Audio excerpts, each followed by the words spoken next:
Hi guys, today I will talk about Ethiopia Tigray crisis, warnings of genocide and famine. So let's get started. The Patriarch of Ethiopia's Orthodox Church recently ignited controversy when he said that genocide was being committed in the northern Tigray region.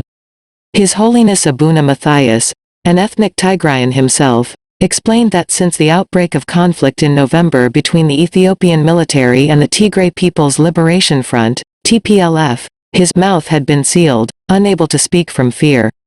Abuna Matthias' emotional statement resonated with many Tigrayans, who are deeply traumatized by the violence in their region.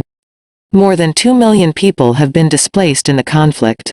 Through protests in capitals around the world and via social media, members of the diaspora have united to campaign against what they insist is genocide. The Ethiopian government rejects reports of mass atrocities as exaggerated and politically motivated. Breaking with the traditional hierarchy of the Ethiopian Church, the Orthodox Synod distanced itself from the Patriarch's statement. In popular parlance, genocide is the crime of crimes, the very worst on the books. It evokes a special outrage. Campaigners against genocide call for exceptional international responses, including military intervention, to stop it. Thousands of people have been killed in the conflict in Tigray. The term was invented by Raphael Lemkin, a Polish lawyer of Jewish descent, to describe the uniquely terrible crimes perpetrated by the Nazis against entire peoples. It won a special place in the international statute books when the United Nations formalized the Genocide Convention in 1948.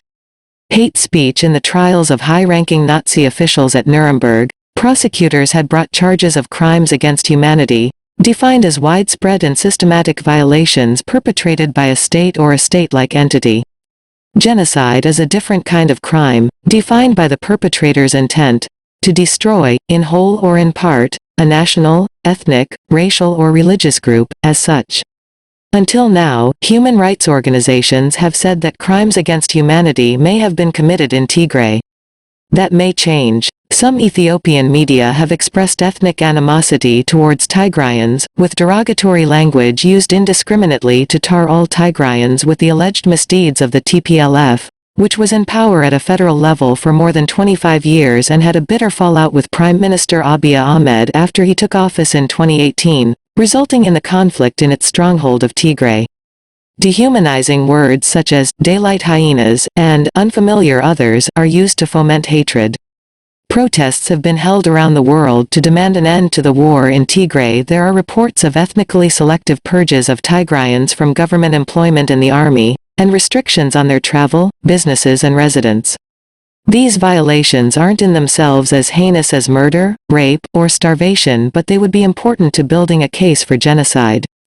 There have also been numerous reports of mass killings in Tigray, by all sides. The definitive determination of whether it is genocide would be a guilty verdict in the trial of a high-level perpetrator, preferably in the International Criminal Court, ICC.